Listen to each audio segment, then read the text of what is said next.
ये कैबिनेट की जो फैसले 11 जो है 7/2025 को यहाँ पे आयोजित किया गया था।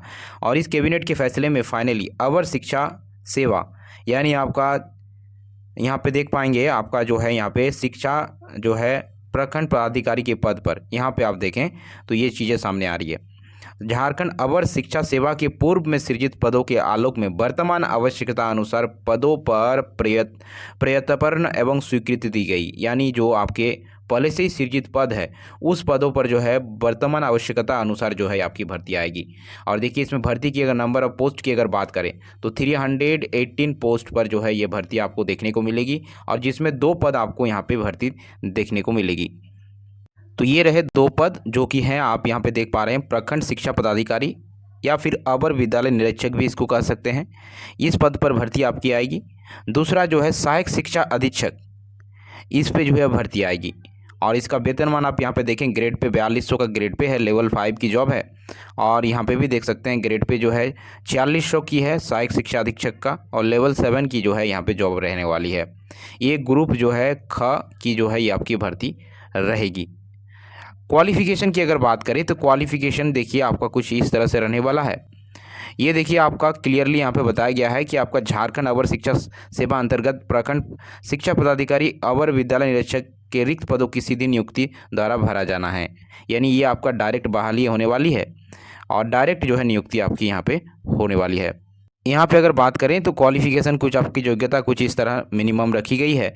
न्यूनतम 50% अंकों के साथ स्नातक या फिर बीटेक या फिर बीबीए या फिर बीसीए, एलएलबी या शिक्षा शास्त्र में 1 वर्षीय स्नातक और बीएड चाहिए। इसके अलावा भी यहाँ पे देख सकते हैं न्यूनतम 45% अंकों के साथ स्नातक, शिक्षा शास्त्र में 1 वर्षीय स्नातक, बीएड, जो इस संबंध में समय समय पर जारी किए गए राष्ट्रीय अध्यापक शिक्षा परिषद नीति के अंतर्गत जो है यहाँ पे मांगा गया है। उसके साथ साथ ये देखिए न्यूनतम 50% अंकों के साथ स्नातक, बीटेक, बीबीए, बीसीए, एलएलबीए और 2 वर्षीय बीएड वाले भी जो है यहाँ पे एलिजिबल होंगे। यानी आपका न्यूनतम 50% अगर आपका ग्रेजुएशन में है साथ में बीएड है तो आप एलिजिबल होंगे। विशेष शिक्षा से ही क्यों ना अगर आप 2 वर्षीय बीएड किए हैं वो भी अभ्यर्थी जो है यहाँ पे एलिजिबल हैं। तो ये आपकी एज क्राइटेरिया रहने वाली है। उम्र सीमा की बात करें, आयु की गणना जो है न्यूनतम 21 वर्ष रखी गई है, और कैटेगरी वाइज जो है यहाँ पे आपको एजेस में रिलैक्सेशन भी आपको देखने को मिलेगी। जैसे एसटी एससी को जो है 5 ईयर्स का एज रिलैक्सेशन मिलेगा और वहीं ओबीसी को 3 ईयर्स का देखने को मिलेगा। तो न्यूनतम 28 ईयर्स होना चाहिए।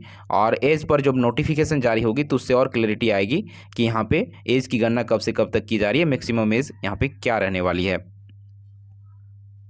लगे हाथ देखिए यहाँ पे ये भी समझ लें कि आपका परीक्षा पैटर्न क्या रहने वाली है। तो देखिए आपका यहाँ पे रिटन एग्जाम लिया जाएगा, और जिसमें देखिए सिलेबस कुछ आपका कुछ इस तरह से रहने वाला है। आपका यहाँ पे अगर आप देख पा रहे हैं तो झारखंड कर्मचारी चयन आयोग स्नातक स्तर संचालन नियमावली 2023 के अनुसार जो है क्षेत्रीय जनजातीय भाषा में से किसी एक भाषा की परीक्षा विकल्प के आधार पर अभ्यर्थियों को देने होंगे। यानी पत्र 1 में जो है क्षेत्रीय और जनजातीय भाषा आपका रहने वाला है, जिसमें 100 अंक जो है आपके रहने वाले हैं। यानी 100 अंक के जो है क्वेश्चंस पूछे जाएंगे। वहीं सेकंड पत्र जो है पत्र 3 जो है जिसमें सामान्य अध्ययन और कंप्यूटर योग्यता से क्वेश्चंस रहेंगे, इसमें भी 100 अंक जो है आपको देखने को मिलेंगे। इसके साथ साथ तृतीय पत्र यानी 3rd पेपर जो है आपका शिक्षा शास्त्र यहाँ पे थियोरी जो है रहने वाला है, जिसमें 100 अंक के जो है क्वेश्चंस रहेंगे। और एक ही जो है दिन में ये सारी परीक्षाएं कंडक्ट कराई जाएगी, प्रथम पाली, द्वितीय पाली और तृतीय पाली में। इसके साथ साथ यहाँ पे आप समझ गए कि आपका किस तरह से जो है यहाँ पे परीक्षा स्वरूप रहने वाला है। खास बात यह है कि डिटेल सिलेबस आपका जब नोटिफिकेशन आएगी तभी जो है पता चलेगा कि टॉपिक वाइज क्या क्या जो है आपको यहाँ पे पढ़ना है। हालांकि आप शिक्षा शास्त्र जो आपका सीडीपी रहता है, चाइल्ड डेवलपमेंट एंड पेडागोजी, वो आपका ये जो आप सीटेड वगैरह में जो आप एग्ज़ाम में बैठे या जेटेड का प्रिपरेशन कर रहे हैं तो वही आपका रहेगा, कुछ अलग आपका इसमें प्रिपरेशन नहीं लगेगा। वहीं आपका क्षेत्रीय और जनजातीय भाषा की अगर बात करें तो जेटेड का जो आप प्रिपरेशन कर रहे हैं वही जेटेड वाले प्रिपरेशन ही आपका काम आएगा यहाँ पे।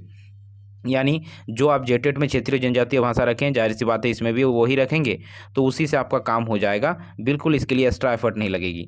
वहीं अगर बात करें कंप्यूटर और सामान्य अध्ययन की तो इसका भी प्रिपरेशन आप कर ही रहे हैं जेटेट में, तो बिल्कुल आप अगर जेटेट को ही अगर मद्देनजर रखते हुए प्रिपरेशन को करते हैं तो कहीं ना कहीं इसका भी तैयारी आपका हो रहा होता है। इसके साथ साथ देखिए दिव्यांग अभ्यर्थियों के लिए 30 मिनट जो है ज़्यादा समय दिया जाएगा, ये बात भी जो है यहाँ पे कही गई है। परीक्षा में एक्स्ट्रा 30 मिनट इन्हें प्रोवाइड की जाएगी। देखिए परीक्षा की कठिनाई का स्तर यहाँ पे अगर आप देखें डिफ़िकल्टी लेवल क्या रखा जाएगा, तो परीक्षा की कठिनाई का स्तर स्नातक स्तरीय होगा, यानी ग्रेजुएट लेवल का डिफ़िकल्टी रखा जाएगा। और प्रश्न पत्र वस्तुनिष्ठ एवं बहुविकल्पीय होंगे, यानी एमसीक्यू पैटर्न के क्वेश्चंस होंगे। देखिए प्रश्न पत्र हिंदी और अंग्रेजी दोनों भाषा में जो है आपके प्रश्न अवेलेबल होंगे, और इसमें कोई दिक्कत नहीं है। भाषा वाला जो आपका पेपर रहने वाला है वो आपका उसी भाषा में रहेगा जिस भाषा को आप सेलेक्ट किए हैं। तो ये रही आपका यहाँ पे चीज़ें। आप समझ लीजिए भर्ती आपका 300 प्लस पदों पर भर्ती है। तो ये भर्ती जो है लगातार देखिए यहाँ पे इस पे वर्क हो रहा है। आवश्यकता अनुसार इस पे जितना रिक्वायरमेंट है उसके अकॉर्डिंग जो है फर्स्ट टाइम झारखंड में ये जो है आपका बीओ का भर्ती यहाँ पे निकलने जा रहा है। और ये एक बहुत बड़ी अपॉर्चुनिटी है उन सभी अभ्यर्थियों के लिए बीओ बनने का। इसका मतलब आप स्कूल का निरीक्षण करने वाले अधिकारी बन जाएंगे। आपको पढ़ाना नहीं है, बस आपको स्कूल में टाइम टू टाइम कैसे स्कूल एग्जीक्यूशन कर रही है, प्रॉपर वर्क कर रही है कि नहीं, अभ्यर्थियों को पढ़ाई व्यवस्था सुचारू रूप से हो रही है कि नहीं, टीचर्स समय पे आ रहे हैं कि नहीं, मिड डे मील सही मिल रहा है कि नहीं, बुक समय पर प्रोवाइड हो रही है कि नहीं, ये सारे जो देख रेख है ये आपको यहाँ पे इस जो है पद पर रहकर करना होगा। और इसके लिए आपको जो है बहुत तरह की फैसिलिटीज़ भी जो है प्रोवाइड की जाएगी। तो जब इसका डिटेल नोटिफिकेशन आएगा तो आपको इन्फॉर्म किया जाएगा। चैनल के साथ बने रहें। इसकी जो है सुबुगाहट हो रही है, आने वाले समय में कभी भी इसका जो है नोटिफिकेशन जारी हो सकता है। तो चैनल को सब्सक्राइब कर लें। Thanks for watching.